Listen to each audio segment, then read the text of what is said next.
All right, I'm joined now by Marc Reede, lecture agent to the stars and author of the new book, The Coffee Code. Marc, welcome to the show.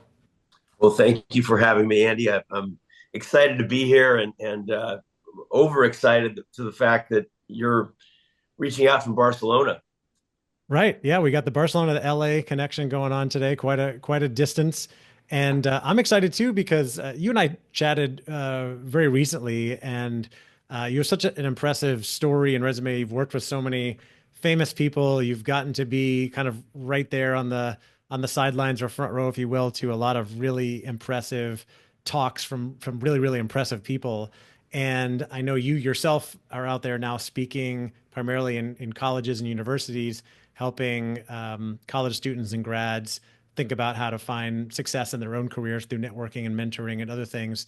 So I'm excited to dig into some of those topics. But I'd love to just start with your story. Like, how did you get into this space in the first place? Because it's such a kind of a unique thing to be out there connecting celebrities, movie stars, athletes with talks at conferences and companies and things like that.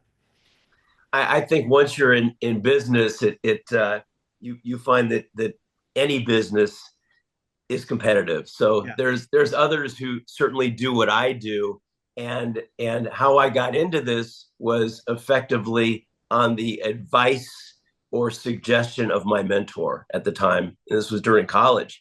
Um, I was a senior at UCLA, and I was friendly with a number of people on the UCLA basketball team. And one of my friends said, "Hey, Mark, I'm about to go into the NBA. I'm going to be drafted. I want you to be my agent." Hmm. And I said, "Whoa. I got to get down and talk to my mentor, Ed Hookstratton, down in Beverly Hills and tell him this story." And I rushed down. I took the 83 bus down Wilshire Boulevard to Ed's Mhm. office from UCLA. And I tell him about what just transpired. He says, "Mark, you tell him you're going to law school. And once you graduate law school, you can represent anyone you want." And so solely on those words of advice, I went to law school. Hmm. Nobody from my family had ever gone to grad school. Yeah. And once I graduated law school, I the turn that I had hoped to go toward being an agent for athletes didn't work out for me, but that's okay. I gave it a good shot. And this opportunity to represent speakers became more apparent. It was a chance meeting with Coach Pat Riley, who was at that time the coach of the Showtime LA Lakers, Hmm. that led me into this world. But as I look back, and it's kind of cool talking now about mentorship to young people, to recent college grads and grad students, that it was a mentor's suggestion that put me on Yeah. my path. Right.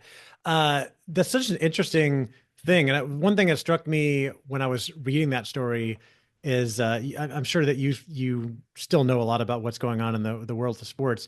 Do you think that kind of thing could still happen today, that an athlete on campus to just go to his buddy and say, "Hey, will you represent me when I go pro?" Or is it, exclusively the domain of like bigger agencies now?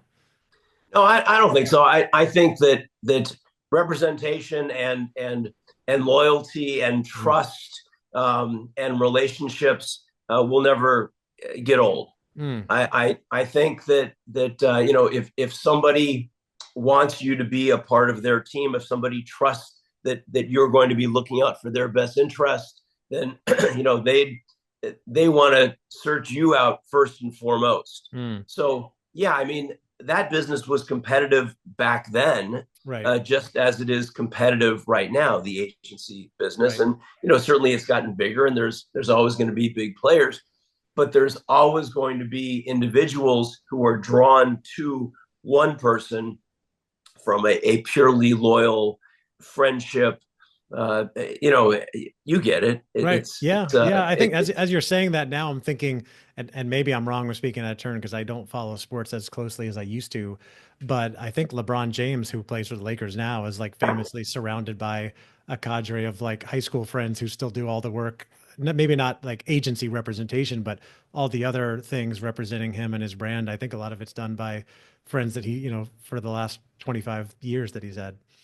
Yeah, I'm friendly with Maverick Carter, who is that friend that you're talking about, Okay. for LeBron James. And yes, you're right. LeBron is one of those who surrounds himself with his confidants and people that he knows are going to be loyal to him. So Mhm. effectively, a superstar like that goes out and starts his own thing. Right. Yeah. So interesting. Okay. So this opportunity came up with Pat Riley. You said you had a chance encounter, and you told me before he was interested in maybe starting to do some talks for companies or conferences and asked you for help. How did that come about? Well, effectively, he had given one talk at the time to a Sears group, and he felt that there was a market for himself as a speaker. And it was at the time a relatively new venture that companies would be hiring sports motivational speakers to give talks. So we just set out as a team and started. I'd start pitching Pat to companies here in Southern California. Hmm. The Taco Bells and In-N-Out Burgers and Allergan Pharmaceuticals, and because they all had national sales meetings and leaders conferences, and so everybody bought in, Hmm. and it was a pretty unique opportunity at the time, but it was a great way to build a business. Right. So how did it grow from there? How did you end up working with people like Magic Johnson and others? I mean, I'd imagine there's a connection between Pat and Magic since he was coaching him, but maybe it was something else. There really wasn't. I think that once a business grows and continues and thrives, you have the ability to make relationships, and this is all about relationships, Hmm. and so I've just found that over the years, making great relationships with companies, with individuals at companies, people that are the meetings professionals, the vice presidents of sales, those who are responsible to put together these conferences where outside speakers are utilized. It's more so for me been a matter of those people saying to me, "Hey, Mark, we're having a meeting in New York City, and we would love to have a New York City based speaker for all of our leaders." Hmm. And so we effectively look at who we have or who's potentially available in New York City, Hmm. like Danny Meyer, the founder of Shake Shack and owner Okay. of a number of restaurants in New York City, a renowned speaker on hospitality. Hmm. So that's it's kind of just being a good listener, but having relationships that kind of open the doors for us to be able to sell others. Right. Well, you seem to um, famously be, quite good at networking, building relationships. Obviously, I think you have to be to have all these really great connections with not just with famous people, but a lot of people around the business world, of course, as well. I know it's something that you speak on now in college campuses. You have this new book, The Coffee Code. What are some important things that you've learned over the years about how to be great at building a network, building relationships? What I like to share with young people, and it's funny. So this is the coffee code. Yeah. You can find it at Barnes and Noble. In fact, I'm really excited right now because as you walk into the one of the landmark Barnes and Noble stores Mhm. in LA at the Grove, it's on a table with graduation gifts. Ah, that's a So, cool feeling. uh, but yeah, it's a great feeling, and but what I found is that young people really need to have these relationships, have these handshakes, have these coffee meetings, because the people that they're meeting right now via LinkedIn are just going to be so important to them, not just today, but in 6 months, in a year, in 10 years. And so the beginnings of building that network of relationships, they're about to see really how small this world can be. Yeah, Once absolutely. once you get in a certain industry, let's say that you're involved in TV production and you get your first job at a studio here in LA. Well, you move on to job number two, and you find that people you met at job number one are now at the same studio you're at number two, or Hmm. they're at a different studio, and it's just this really kind of small world, 1 degree of separation that you start to see happen. Yeah. So as you're giving people advice on the importance of building a network and building relationships, I know like the first piece of advice there is like just do it, right? You need to make sure you're making time and being proactive. But what are some other key things that you've learned about building quality relationships, whether it be mentors or colleagues or just people to keep in touch with, where opportunities may come down the line? Like how do you go about building that network? Well, I think that having a mentor, you know, having a mentor is obviously one of the key silos or key chapters of the coffee code. Right. And I like to share with young people the story of how Magic Johnson found his first mentor. And Mm, Magic was playing for the Lakers at the time. And he knew that he was about to retire from basketball and wanted to go into business. So Magic had reached out to the ticket office people at the Forum. The Lakers played at the Forum before they played at the Staples Center. mm, And he asked them for a list of the names and addresses of all the people that sat in the courtside seats at his games. Because Magic knew that those were the icons of industry. Those were the movers and shakers, at yeah. least here in LA, Right. of big business. Magic wrote handwritten notes to each of those individuals. Mm, Hey, can I come to your office and just get some advice for 5 minutes? yeah. I need to hear from you. I need to know what you think I should be doing with my life now that I'm Yeah. about to leave basketball. Well, half of those people responded positively. And he met with those individuals and they gave him guidance, they gave him direction. But what I like to challenge young people with, new grads and graduate students, is the fact that you don't have to be Magic Johnson to have a courtside Mm, because you have individuals who've known you for 20 years. They've been rooting for your success. They want you to win in this game. Those people become your first targets as mentors to lead you on this fun journey. But there's a lot of other ways you can find mentors without really having to reach that deep.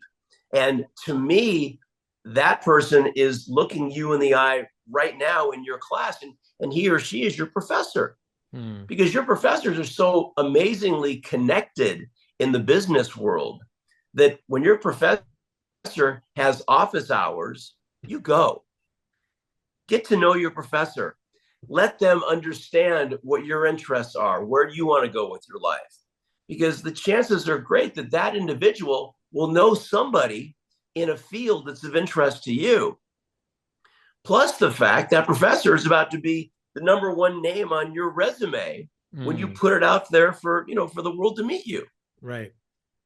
I love that story about Magic Johnson. And, some people may not know that obviously a lot of people know the name Magic Johnson because he's very famous for winning multiple championships with the Lakers in the 90s. But since then, he's become such a successful business person. I'm guessing he's probably made 100 times more money in business than he ever did in the NBA. And it sounds like it all started with reaching out, being willing to reach out personally and find mentors from people in the business world, knowing that's where he was going next. And like you said, we all have that opportunity to reach out to people to find mentors, especially if we're transitioning careers or trying to grow in our career. Who's doing the thing already that we want to do? And are you willing to reach out and ask for help? I agree 100% with that, and I think that Magic is probably the master at building relationships. Mm, I've been so blessed to have been able to be on site with him at so many of these speaking engagements, and when I'm backstage or in the green room before an event with Magic, and getting to know him better, and then seeing him on stage and listening to his talks, but watching the way that audience members can appreciate what he's saying. When you see that connection, you know that he's saying something right. mm, And so I've picked up on a lot of those type stories.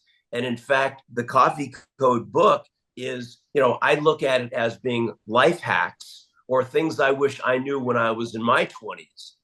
But what I'm sharing are pieces of information from my business life over the last 30 plus years. But what I've learned from being behind the scenes with these icons and influencers of industry like Simon Sinek and Jay Shetty and Magic Johnson and Mel Robbins and so many more. yeah. It's amazing to see what they've accomplished. And it reminds me, one of the biggest questions, one of the more common questions I get when I'm out there speaking about taking ownership of your career and building your network and achieving more success is how to find that mentor. And a lot of companies that I work with are putting together more formal mentorship programs where they're trying really hard to connect people inside an organization to be able to mentor each other. But still, I think most mentoring relationships are happening more informally. And it sounds like you're saying the best way is just reaching out to people who are doing things that you already maybe want to be doing or that you want to learn from. And that could be, you mentioned a professor if you're in college, but let's say you're already working professional. I know Yeah. you are as much a fan of LinkedIn as I am. Everybody's on there. It's a great opportunity, right, to find other people doing the things you may want to do. Well, the issue of mentor is something that I touch on very effectively, I think, in the coffee code, because what happens is you learn about individuals like Gary Vaynerchuk, Mhm. like Mark Cuban, Yeah. individuals who are reached out to on a daily basis Hmm. by multiple individuals, Oh yeah. effectively saying, "Would you be my mentor?" Hmm.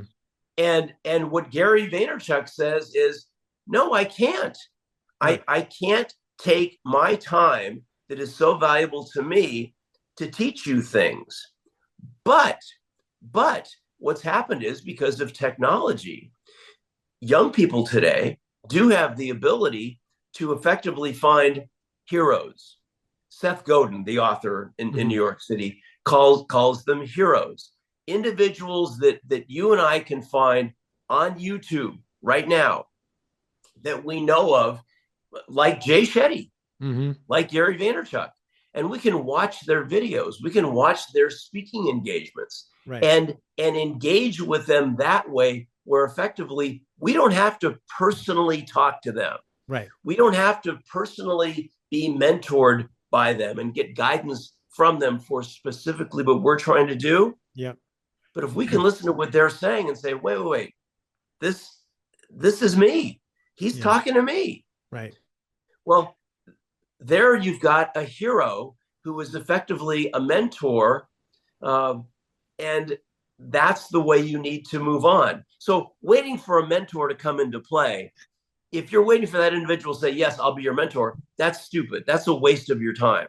Well, I Your also mentor, think I've also, sorry to interrupt you there. no, I've no. also, one thing I've experienced, and I try to tell people too, is that even if you find somebody that's, let's say, a lot more accessible than a Simon Sinek or a Gary Vaynerchuk, when you ask them right at the beginning to be a mentor, I find it feels like it puts a lot of pressure on that person and it creates some awkwardness versus just, hey, can we have coffee for 20 minutes and I can ask you some questions?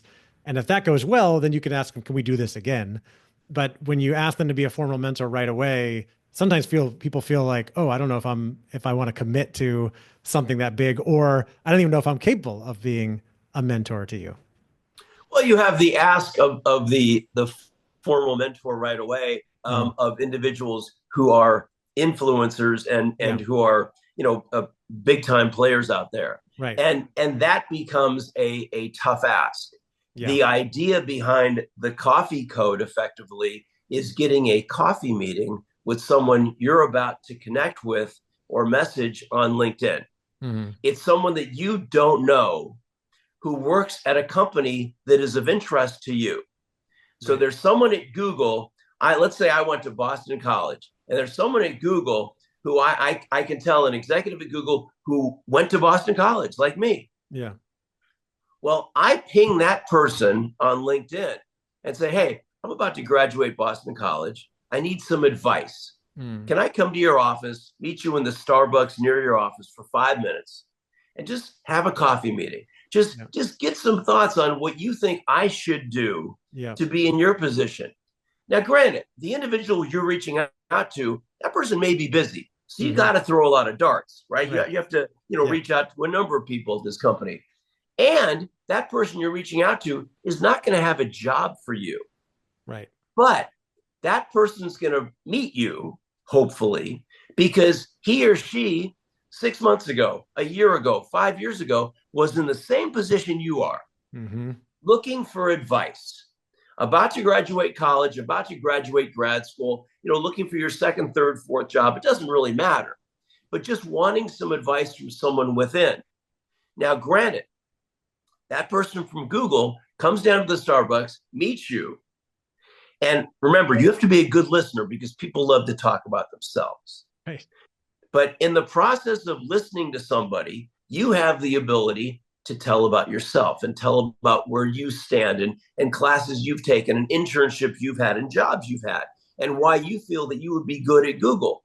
Well, that person may go back to his or her office and say to their team, hey, I just met this young person who's about to graduate from Boston College. And I know we may not have a job for that person, but we need to get them before somebody else does. Mm-hmm. So that to me is the effectiveness of this coffee meeting. And after this coffee meeting, you've now connected with someone at that company. And the key there is that using LinkedIn, you need to continually touch that person.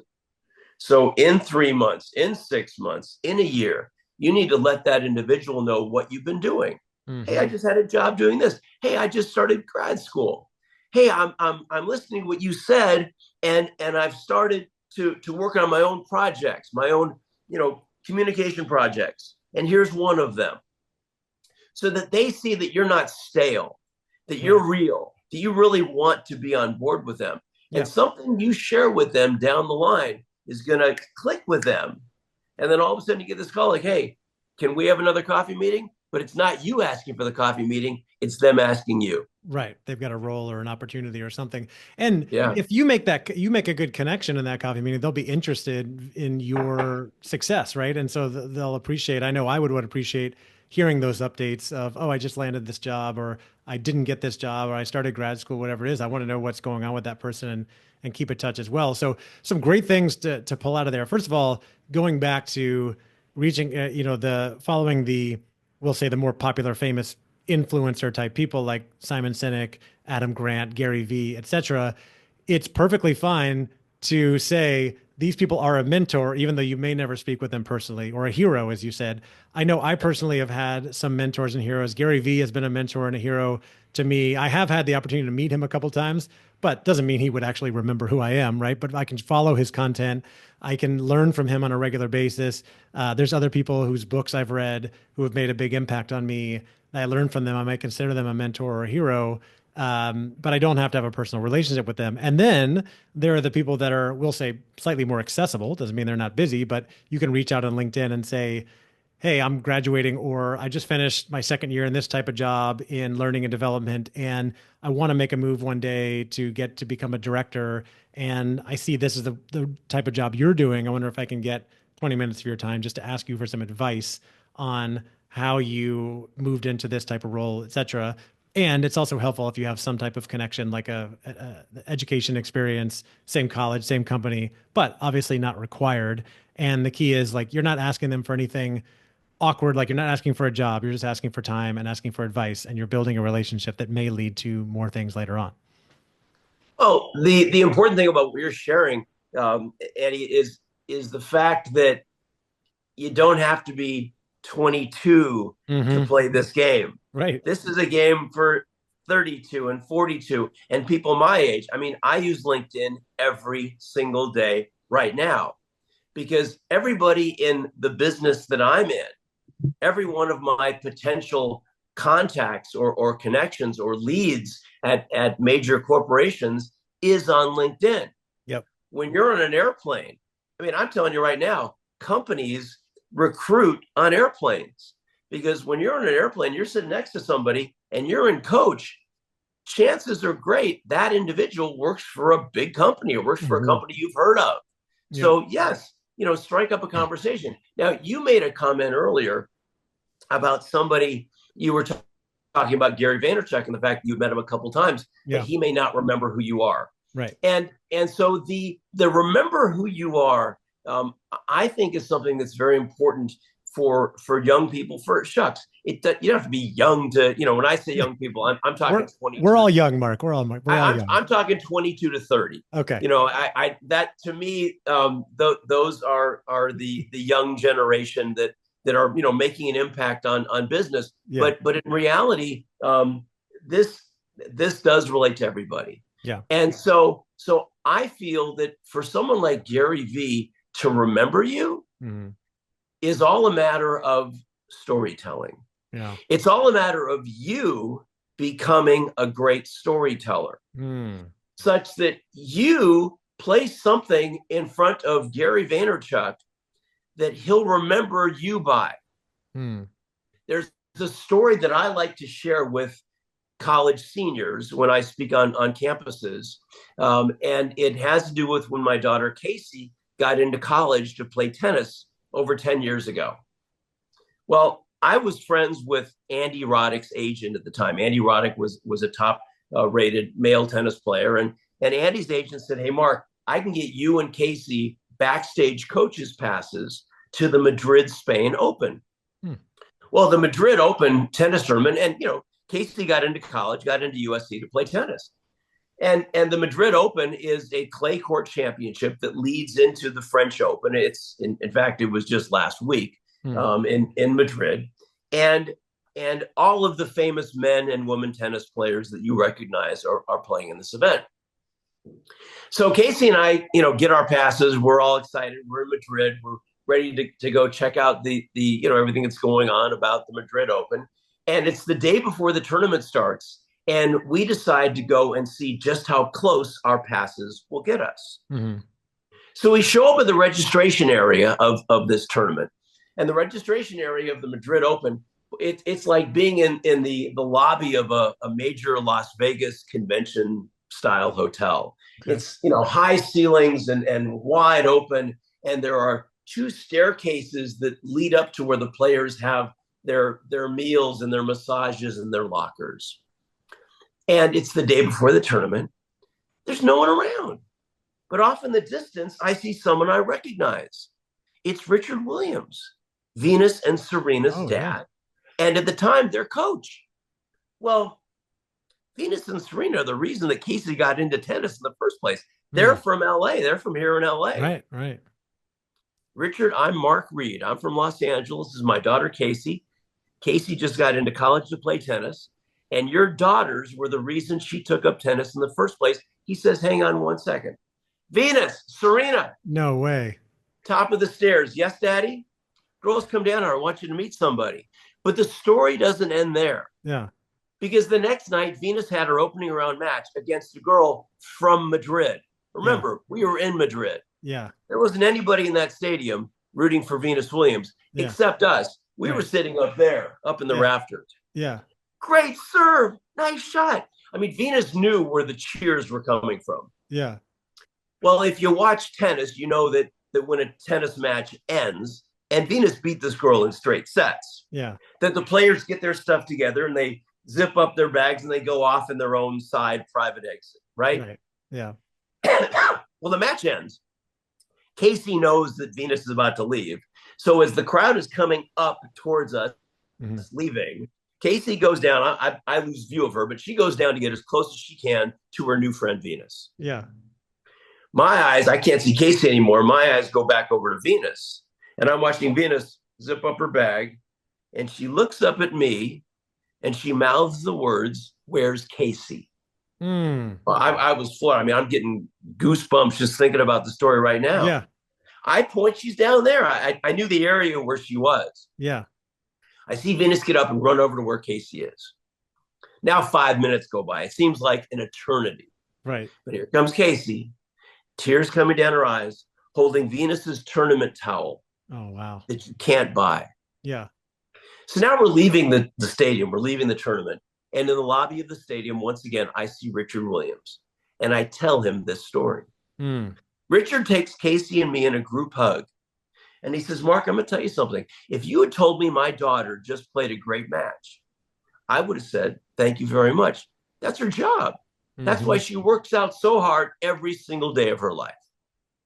But he says, a long time ago, I taught my daughters to touch one person in life. Show them you care. Share your gift. And look what can happen. And so I tell young people the importance of sharing a gift that they have. Yes, this may be about getting a job and having success, whatever success looks like to you.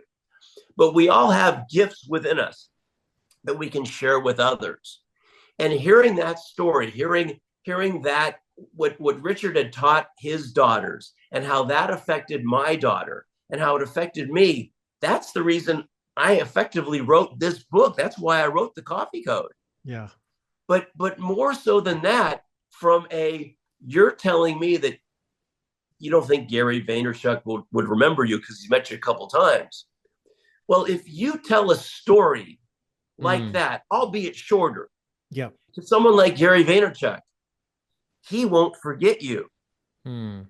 The fact of the matter is that your viewers, your listeners on this podcast, they'll remember this Venus and Casey story because they were rooting for Casey. Yeah. You Absolutely. need to have a story in your arsenal that you can share with an interviewer, a potential business Mm. partner, someone who you're going to be working with, right? On Yeah. a major project, something they can remember you by. So you're more than just interview number 1 or meeting number 27. Yeah. And so you have to just find within what that story is. And again, it doesn't have to be as long as the Venus and Casey story, but being a good storyteller is so very important to this whole relationship process. I'm sure you get this question as well. I love that story, and I agree. It's stories that really have connected us as humans for thousands of years, and it's what people remember. Is that a story that you want to try to cater or make specific to the person that you're meeting? Is it a story that you tell that's engaging about the work that you do? Like, how do you come up with the right story to tell? I think it could be something in your life that you've done. It could be Mm. travel you've had. Something funny that's happened to you. Something. It doesn't have to be as intense as the story that I shared. Mm. Um, pardon me. I think that in our quest to reach out to individuals for these meetings, for these coffee meetings, and other interview types, I always think that it's important for you to tailor whatever your request is to that specific company so that these individuals do not feel for 1 second that you're sending the same letter to them that you're sending to one of their competitors. Mm. This needs to be specific to McDonald's Corporation and why I would be wonderful in an executive assistant role with your company, right? Mm-hmm. So it's that to me is very important because if I'm the person who's getting this request, getting this notification, getting this email, I need to see that this person's done some research and cares about me. Now, granted, that's not really the place to do this story, but this is the Yeah. lead in to that. Yeah. So, I think that telling individuals that they need to build a story will get their juices flowing to come up with their own story. Yeah. The most of our listeners work in some realm of talent development, learning and development, HR in the corporate world. I know this is not a world that you've necessarily worked in, but they are thinking about how do we help our people connect more with each other, develop in their careers, grow in their careers. Do you have any thoughts on how corporations, organizations could better support people in building better connections, community, connecting with each other to help support each other in their careers? It's not an area that I have expertise in, Okay. and so my answer is no. I love the honesty on that. I That's awesome. Something else I think you touch on in the book as well is this idea of building a personal brand, not just who you know, but who knows you and what do they know about you. Something I've become really big on as well, and I think something that's becoming more and more important for people. How do you think about this concept of building your brand and your reputation, and how that supports you in growing your career? So what I do when I speak on college campuses is I'll give some of my it's kind of like the coffee code. I will give my business stories and then I will share these stories of individuals who I've met over the years at these speaking engagements. And the way I share them is in video form. So Mm. I'll share a 3-minute video of Jenny Fleiss, who co-founded Rent the Runway, that successful company based in New York City, and how she learned that no doesn't always mean no. Mm. No to her means not right now. But but what I will bring about is a video from Randy Zuckerberg, Mark Zuckerberg's sister, who was working, I want to say, at an agency in New York City Hmm. when her brother reached out to her and said, "Hey, I need help with my new company." Hmm. And so she moved for what she thought would be 6 months to Northern California, where she ended up spending 10 years as the chief marketing officer of his firm, right? Hmm. But Randy Zuckerberg talks about the importance of creating your own personal brand. It's Right. something that I call Me Incorporated, Mm. and it's finding within you those attributes that you have that are personal to you. They make you special, even though when you're applying for a job, whether you're 22, 32, 42, 52, it doesn't matter how old you are, but when you're applying for this job, you're up against other individuals who have very similar resumes, but there's going to be something special about you that you've done, that you've learned, that you've worked on, a special project you did, a special company you worked for, um, that is going to be that brand. And so Randy is a brand specialist now, Mm. and that's really what she keys in on.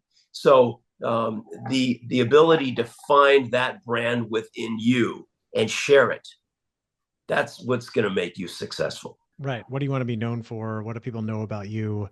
Sure. Thinking about yourself almost like you are a business that others want to do business with long term. I also think about it as terms of like how are you showing up and interacting with other people and what are they going to think of you afterwards? You can't control what other people think of you, but you can certainly influence that with how you show up and interact with others. Agreed. That's Me Incorporated. Yes. That's it. I like it. Mark, this has been really great. The book is called The Coffee Code. You mentioned it's at Barnes and Noble. I imagine it's available on Amazon as well. And you also have a website if anybody wants to learn more about your speaking and the work that you do. Yeah. So my the website is marcreede.com, marcreede.com. The best place to follow, I think, is at Mentor Marc Reede on Instagram or on TikTok, just because I will share some of these life hacks and what I feel are important things that I wish I knew in my 20s and my 30s. Yeah, well, Mark, this has been great.